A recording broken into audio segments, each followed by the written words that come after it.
That is Suno Aisha playing for you on Radio 44 100.8 FM. Now, this hour is all about global minds meeting emotional intelligence. And I have got a special guest with me, courtesy of Educatia Global. Welcome to Radio 44 Studios. And I'm going to let you introduce yourself. I can say your name, Kaushik Maheshkumar, but tell us, why are you here today and what are you going to talk to us about?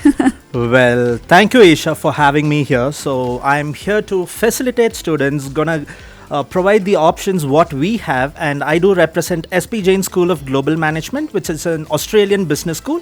So I'm here to help students from Kenya. Lovely. Now, Kaushik, Jain is well known for its unique multi-city model. Could you tell us a bit about the school and the programs you offer? Lovely. Okay. So Jain School of Global Management, it's an Australian business school. So the Australian government's, so it is accredited by the Australian government's National Higher Education Regulator. It's called TEXA, Territory Education Quality and Standards Agency. So we have two campuses in Dubai, Singapore, Mumbai, Sydney, and also in London. So in bachelor's level, we do offer 3 programs, that is Bachelor's of Business Administration, Bachelor's of Economics, Bachelor's of Data Science. And in master's level, we do offer 4 programs, Masters of Global Business, Masters of Artificial Intelligence in Business, Masters of Management, and Global MBA program.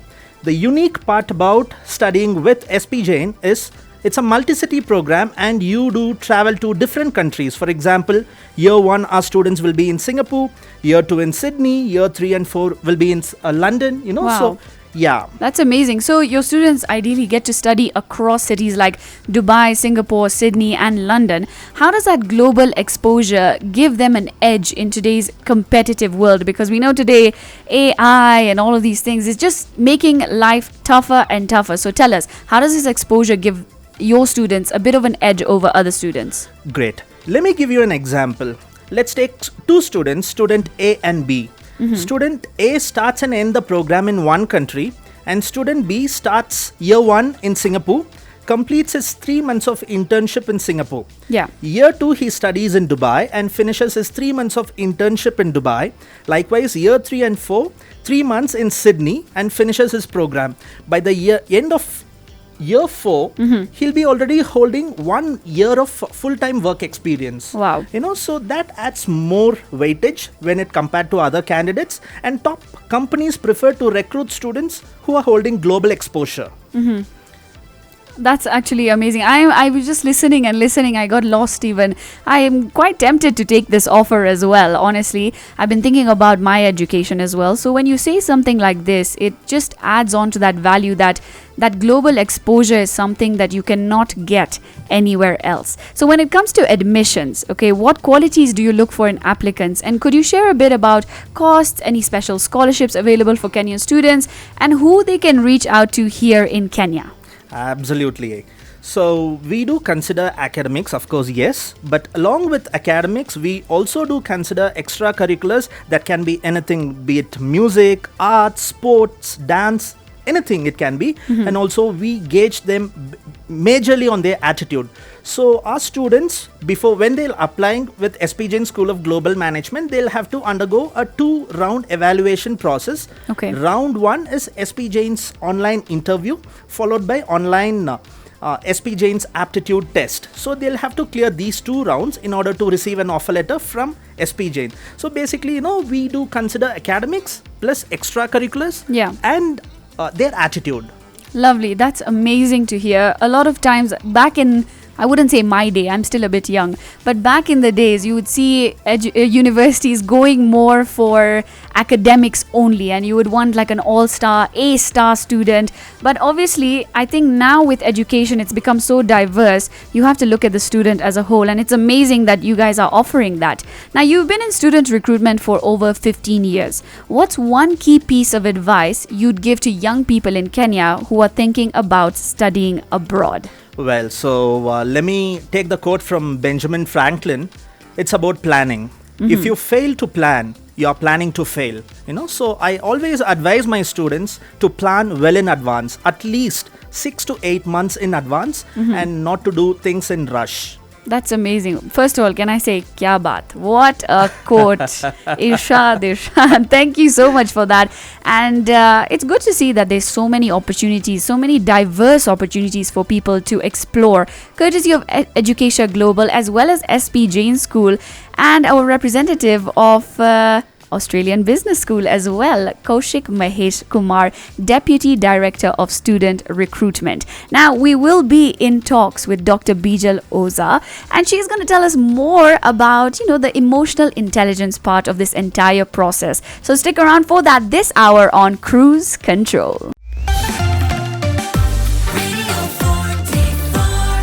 And that is Jason and Rishi Rich Project with Eyes on You, playing for you on Radio 44 100.8 FM. Now, this hour, we're talking about global minds meeting emotional intelligence. And when we talk about intelligence, no other name comes to mind apart from Dr. Bijal Oza, who's here courtesy of Educatia Global, connecting Africa to global education opportunities. Now, Dr. Bijal Oza is an international psychologist and global director of counselling services and is representing SP Jain School of Global Management with a link to Australian Business School. Now, we're here to talk about so much, but let's kick off with something a little, I think, that means a lot to me as well. Emotional intelligence. I think it's something that the world is recognizing right now.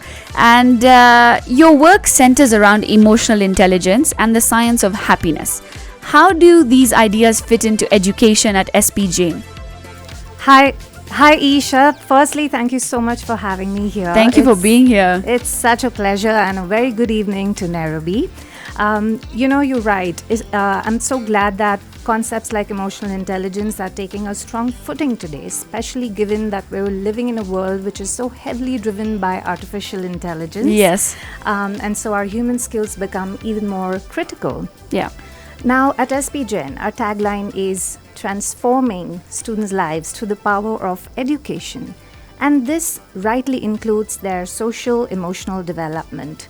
Emotional intelligence is actually embedded into their curriculum as a mandatory course, since employers are increasingly valuing concepts like emotional intelligence, teamwork, adaptability, and by embedding emotional intelligence, science of happiness, students develop these soft skills, which are not so soft anymore, formally. It helps them with better mental health, better well-being. Yeah.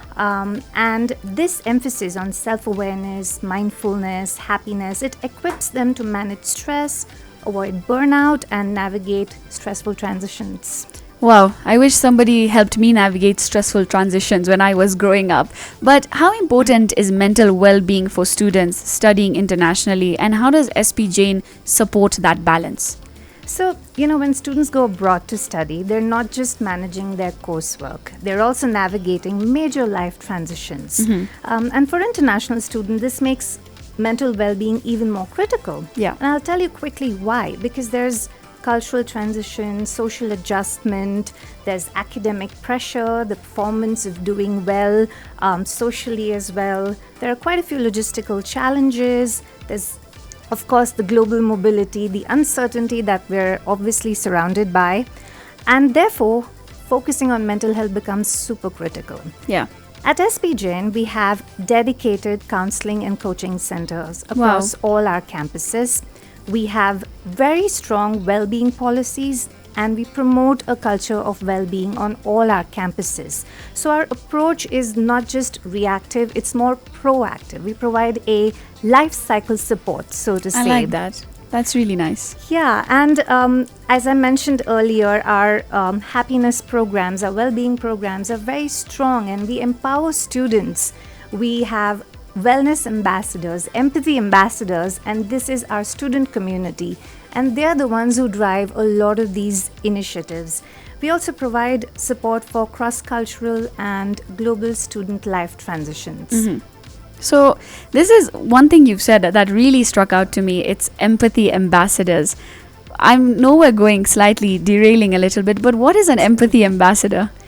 So it has been my lifelong wish to create a world where everyone practices empathy, and this is, I guess, a small foot in the direction. Yeah. Our empathy ambassadors are students.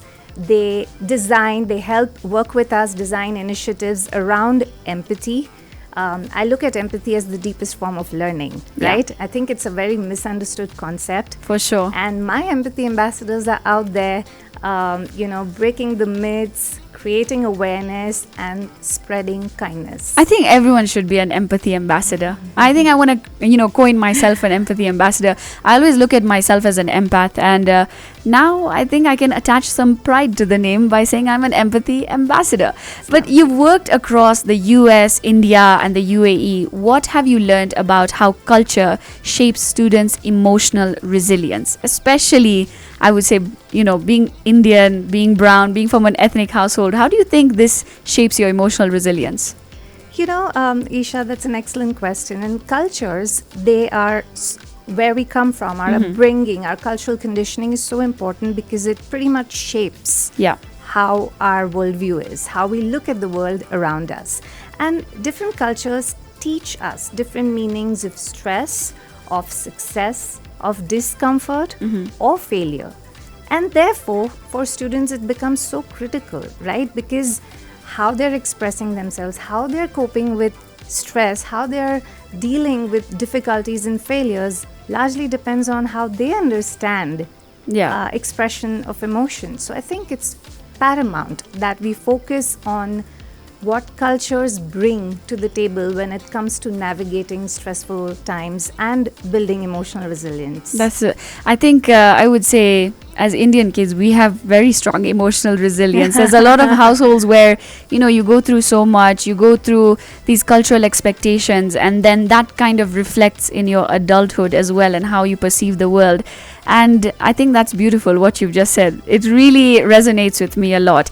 What's one mindset or practice you'd recommend to students preparing to take on the world, academically, professionally, and even personally?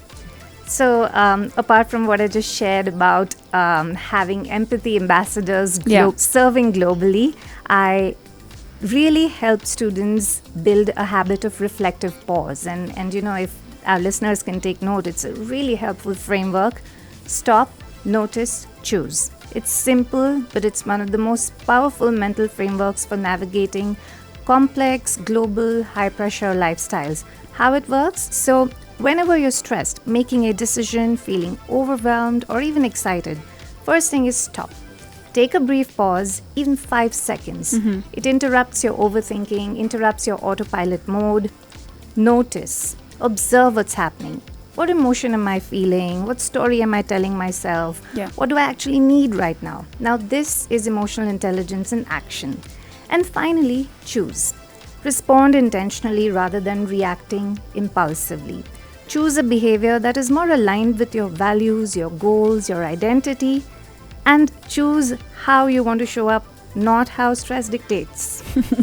And that's an important lesson to learn. Choose how to show up and not how stress dictates. And that is a beautiful way to bring our little segment to end. But it doesn't end here. Dr. Bijal Oza and Kaushik Maheshkumar are here till the end of the hour, courtesy of Educatia Global, and they're representing SP Jain School and Australian Business School. They are ready to answer all your questions. So send them in on 0758 123 444. And as we approach the end of the hour, we'll be answering them for you.